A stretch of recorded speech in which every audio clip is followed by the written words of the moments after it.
You're gonna be seated. You just, I'm telling you, you don't know much more.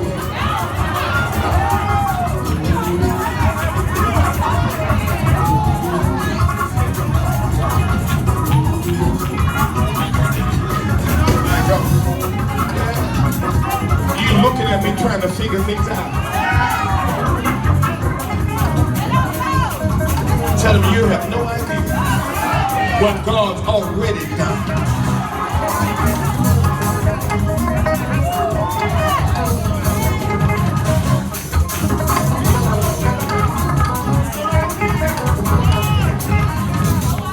He's teaching them the law. That's why Deuteronomy is considered the second law, because it reviews and revisits all of God's laws. It's what he spoke to them out of Leviticus, the Levitical law and the priesthood. So now Moses comes back and he finds it necessary to put them on total recall of what God has said. And the two most important words that you'll find in the whole Pentateuch is thou shalt.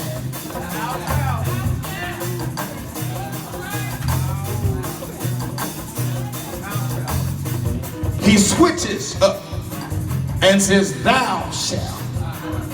And then he goes to and the Lord shall.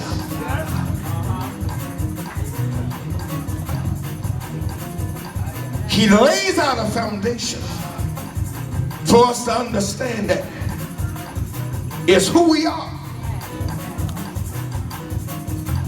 He tells them in chapter 6, he gives them the greatest commandment of them all. Love the Lord thy God with all thy heart, with all thy soul, and with all thy mind. By the time he gets to chapter 7, he's telling them, wait a minute. He didn't pick us because we were the largest. As a matter of fact, Elder Brenda, we were the fewest. We were the smallest. Can you imagine that must be how God operates? Because he sent the prophet Samuel, go to Jesse's house. My next king is there. When he starts parading his sons past him, the first son, Samuel says, this is he. God said he's not the one. Now Samuel wasn't scratching his head then. But by the time he sent the second son, Samuel, oh, this got to be him. Because Samuel was lining them up to what he knew in the past. He was looking at them all to be like Saul, tall and handsome, good to look at. Real manly. 7 passed by. And God said, none of these are the one. Samuel said, Jesse, don't you have another son? God sent me here. There must be somebody else. He said, yeah, I have the youngest son. Bring him in. The Bible says he was small and ruddy.